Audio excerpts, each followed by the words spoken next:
Good morning, everybody. Um, yeah. Hey, guys and girls, ladies and gentlemen, friends, brothers and sisters. Shalom. Um, so, as you can see in the video title, it's um, it's um, it's a strange one, as usual. But I was actually in dialogue with the spirit in my heart this morning because I didn't want to upload, like films that pertain to my interactions with the demonic because it becomes a little bit more like paranormal entertainment. Um, but I would just, but it kind of said, hey, upload it if you want, and maybe people can get something out of it, or maybe they can get a little more insight as to what's actually going on and I think some of you, based on the comments that you have, I think there's a wide spectrum of people commenting. Yeah, it seems to be some young people, seems to be some older. Some might even be the types like I am. Always found it interesting to learn about like secret societies and whatever. Um, Way back when I was shortly after I was finished with university, somebody recommended that I watch this documentary called the Zeitgeist documentary, and of course that kind of sparked my interest. But that was before I met God. But anyways, I'm gonna get to the point because I don't want this intro to drag on, and I have a serial issue with just going off on tangents and chit chatting and stuff. I talk too much. So, where to start this? The Holy Spirit can help me make this flow. Um, Early 2020, um, Corona still hadn't crash landed on the Western Front yet. It was on the news about in China, and I was in one of the an engineering position at the largest oil company in town, and I had now figured out that absolutely bizarre things was going on, and they had tried to. I say they as a vague term. People on the occult inside, and I believe they're also Nephilim.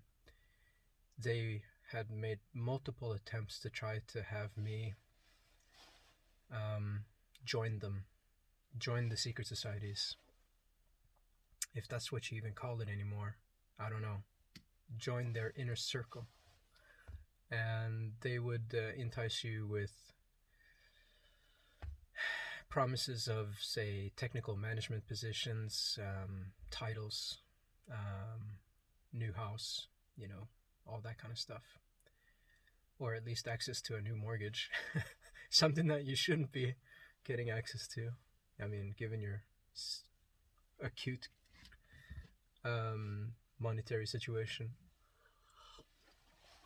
And they would just hawk you all day, man. They'd get in your head, mind link with you, and it's a form. It almost feels like a fraternal harassment for like new. What are they called when you rush for a fraternity? But the thing is, you didn't sign up for it, and they don't stop.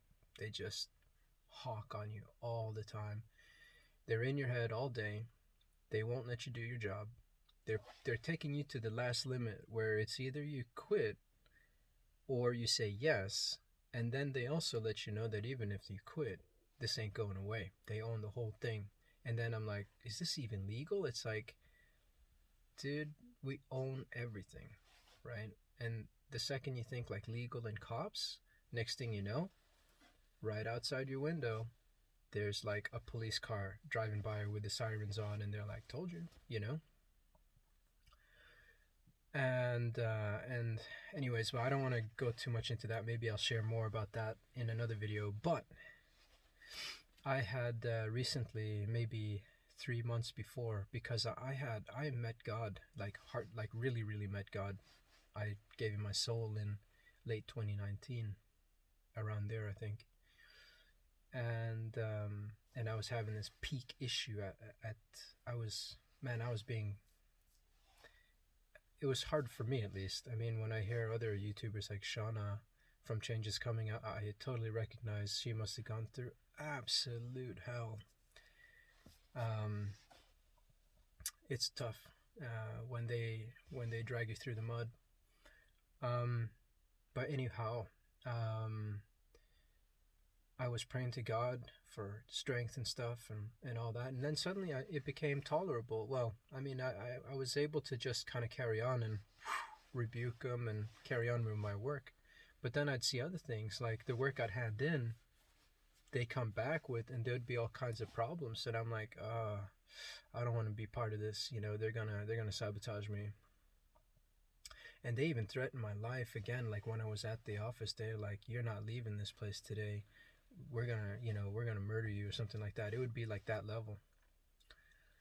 Um, anyways, I knew they couldn't do anything because God put that in my heart. He's like, dude, you're ironclad around you. They're not gonna touch you. Full Metal Jacket. They ain't gonna touch you. You know.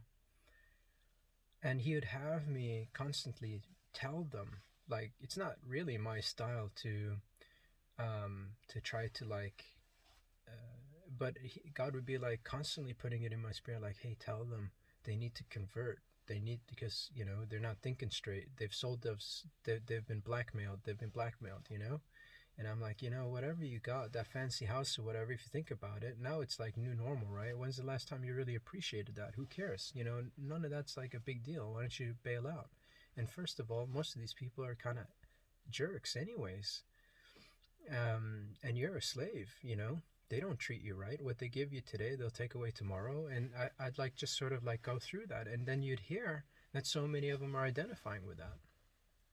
And hopefully I got at least one or two to bail out and convert. I don't know, because half the time I don't even know who's mind linked with me. I just know there's a big old crowd of them. I think that's what is referred to as communing with familiars. Maybe it goes even further than that. Like, I don't know. You ever seen that symbol of in the occultic references with the big octopus? One of the things they do is there's a certain type of being that's able to like get into your brain, and then he links those brains with many. I might be off here, but in the book of Revelation, it's like talking about this thing called the mind of Abaddon, and they're of one mind. And I would hear people say one mind a lot, like one mind, But and they always hint onto that, like they'll show you that, like the octopus symbol, like you'd work in certain departments and for some reason you'd see like this symbol, and I think it meant that in there everybody's linked with that, or at least the people on the inside are linked with that, and maybe there's others that are not, that are just doing like menial slave tasks, so to speak. Anyways, again, off on a tangent as usual. I decided to reach out to another company and see if I could take another job somewhere. Basically, leave the country and work internationally. So I reached into my old contacts, and lo and behold, one of them wrote back, and he said, "Hey Eric, there's a really really huge job in Mozambique, Sub-Saharan Africa." I was kind of wondering if I should mention the name or not, but I don't want to get too specific sometimes. In Mozambique, it's a huge LNG plant, massive, massive, biggest oil and gas contract in Sub-Saharan Africa ever. It's the biggest thing to hit the continent since electricity, right? And we need you on board, because we need a massive team to first work in Italy, in Milan, where the engineering office is, get to know the design, and then you're going to mobilize to Africa to make sure this thing gets built. LNG is liquefied natural gas, huge oil and gas interests out there. Obviously, yeah. So, long story short, the deal sounded good. I was going to get paid really well for it, and 1 year in Milan on the company's dollar sounded pretty sweet to me. And then I thought, hey, this must be God bailing me out. Finally, here's my eject from the jet seat. I just pulled the trigger and I told my wife, I'm out, and I'll get you over eventually. But first, she had some visa problems and blah blah blah, so we were gonna wait that out. 10 minutes. Oh, man, I need to talk faster. Maybe there's a part 2 to this. Do you guys mind if there's a part 2? Am I eating up too much of your time? Just leave it in the comments. I'm really sorry about that.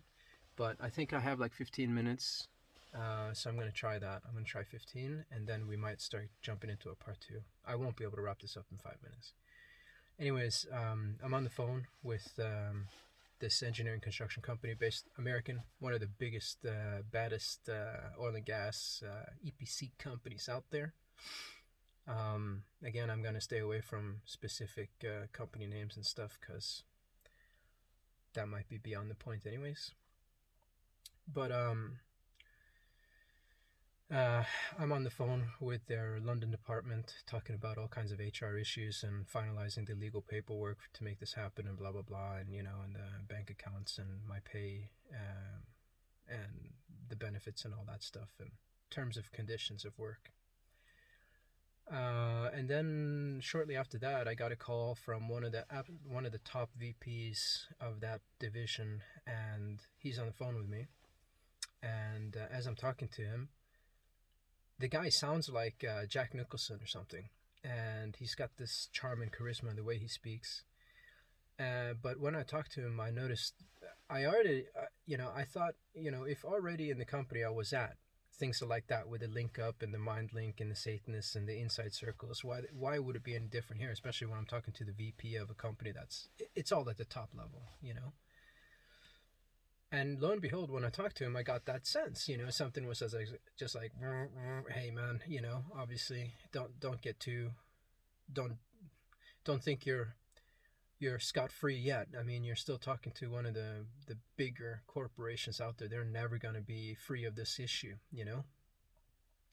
And when I was talking to him, I got that sense, and I was like, hey man, are you like in my brain, dude?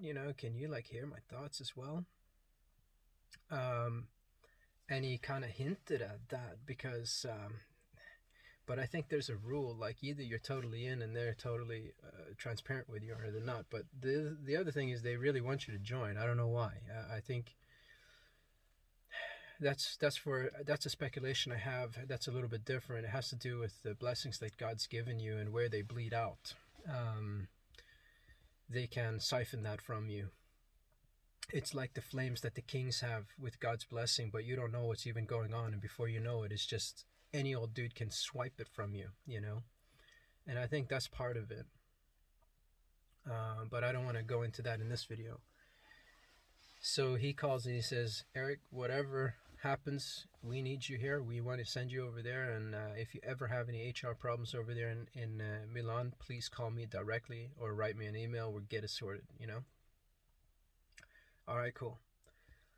In couple weeks later, I pack everything. We're ready to go. I've talked to my wife. I'm like, hey, babe, I got to do this. I'm sorry. And I've kind of told her what's going on, and she's on the borderline of not really believing what I'm saying, but she knows I'm kind of IQ doctor, case closer. What's it called? Like Sherlocky. So, and I'm like, babe, all you got to do is just believe me. And she's seen my sudden transformation into a Christian, but she was with me the entire time when I was meditating and the journey. She's seen my transformation there too. So anyways, I go down to Milan, and I get sort of thrown into a hotel in that's a little bit south from the downtown area. And at the time they had Fashion Week down there. So that kind of pegs if you look it up, Fashion Week Milan 2020, that would be the time frame that I was down there. And Okay, 15 minutes exact. Hopefully I get some free time from Google. But uh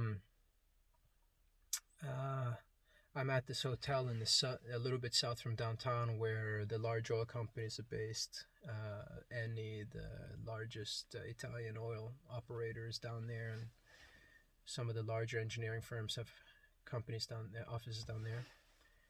So I'm at the hotel, and again, all the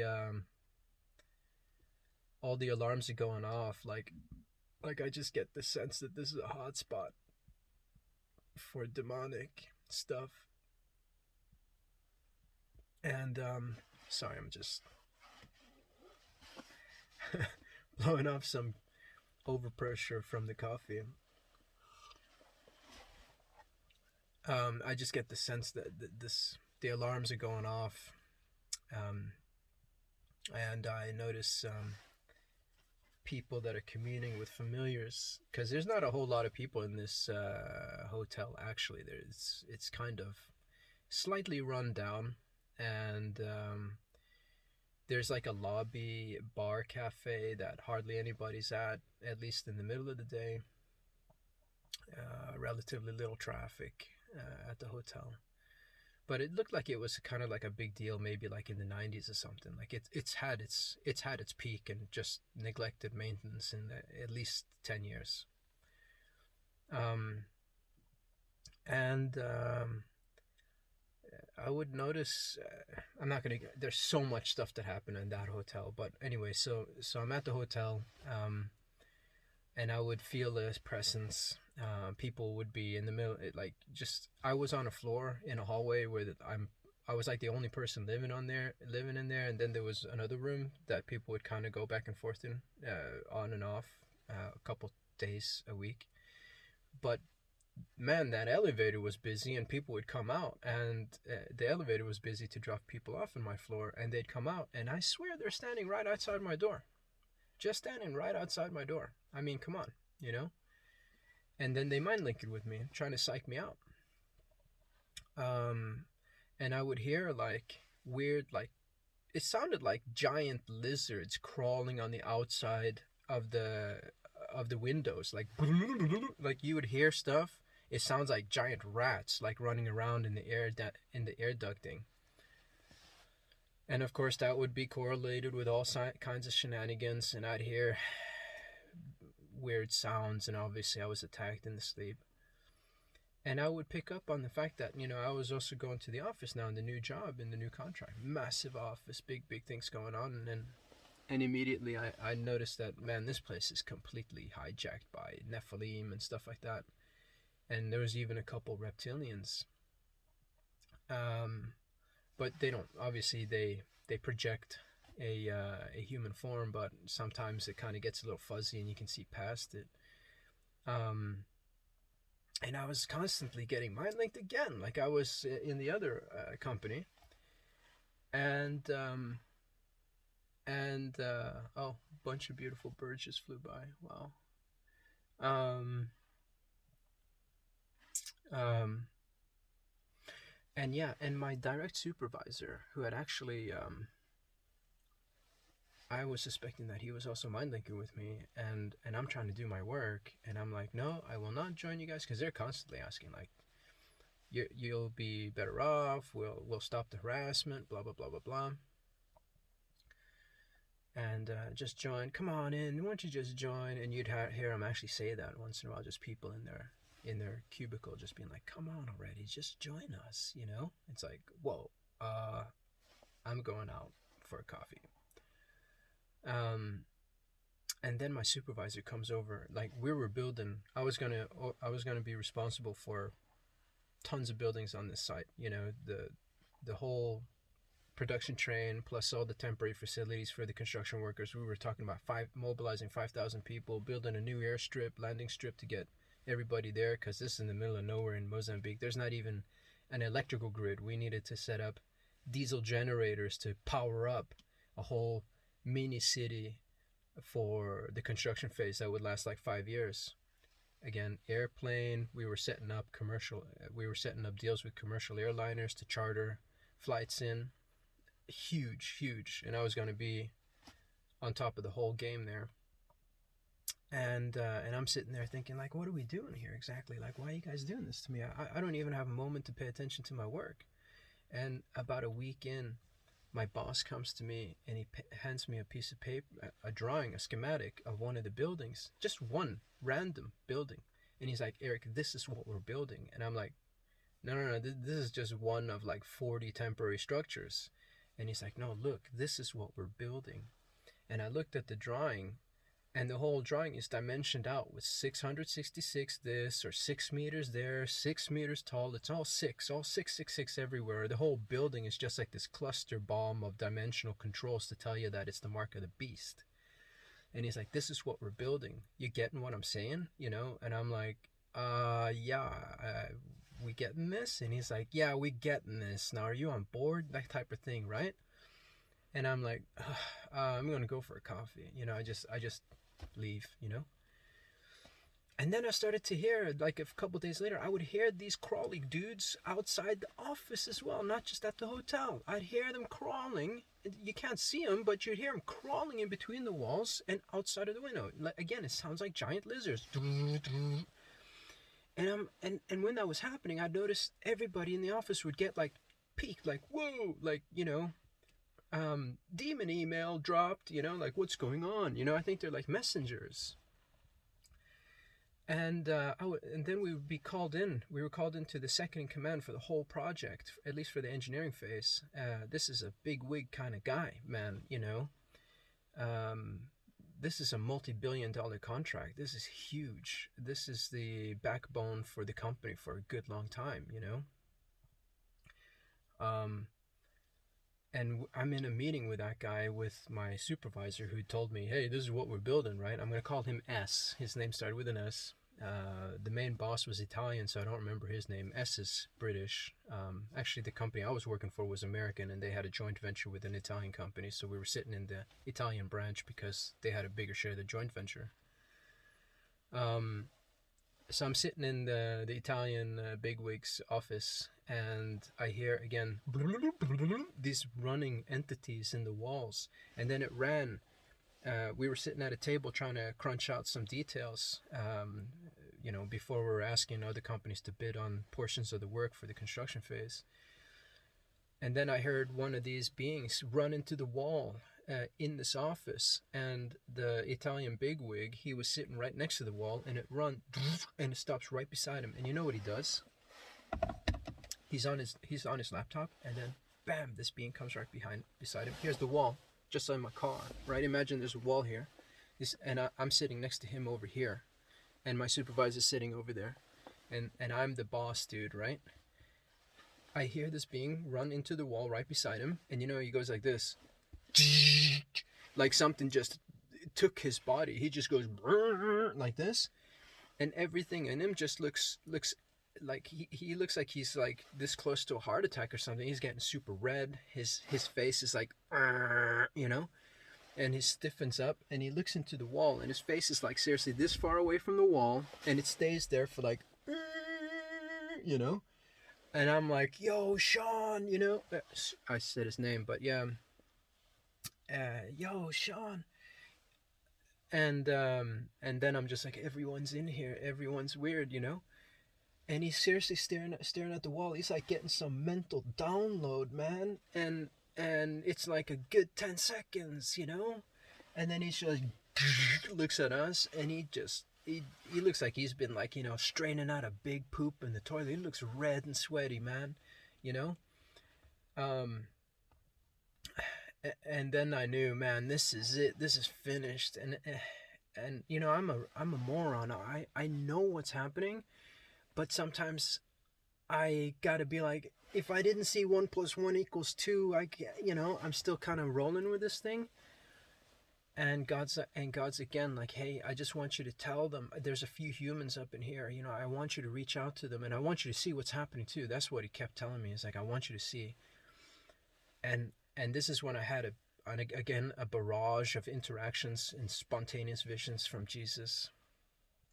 This is when I saw him walk with his robes, And this is the one I saw. He was sitting in the back seat, and I was like a chauffeur. I've made a couple videos about that. A couple days later, my wife calls me, and I ask her, "Hey, how's it going back home?" And she's like, "Eric, I've had the strangest day. There's all these sounds banging on the wall. People are following me, just like you were saying." And I was like, "I told you before that they're following." And she's like, now I see them. It's been the strange, like I don't feel safe." And I said, "Hey, the same things happen." And it was actually a day that the same thing was happening to me real bad in Italy. And I was like, "Babe, don't worry, just pray. Nothing's gonna happen. Don't worry, just pray." And now and I said, "Now you know what's going on, right? At least now you see, you know." She's never been totally the same ever since. She's still jittery, and it's just things that she won't talk about. But I'm like, "Hey, I told you." And that's when I'm making these videos and uploading them. She's like, "Hey, that's good, that's good." And I'm like, "Yeah, even though I sound insane, right, babe? You know what's going on. The world's not what you thought." And she's like, "Yeah. And anyways, so that's the video for today. Shortly after I resigned from the project, a few days later, I just quit. I came back home, and my hands was in my future was in God's hands after that, man. That's it. Yeah, I was being threatened when I was at the hotel that I was gonna get murdered and stuff. Charming bunch, huh? What a bunch of jerks. Anyways, peace and love, guys. Let's pray for each other. Pray for the enemy. And hope you enjoyed the video. All right, next time. If you had any similar experiences, comment. All right, bye.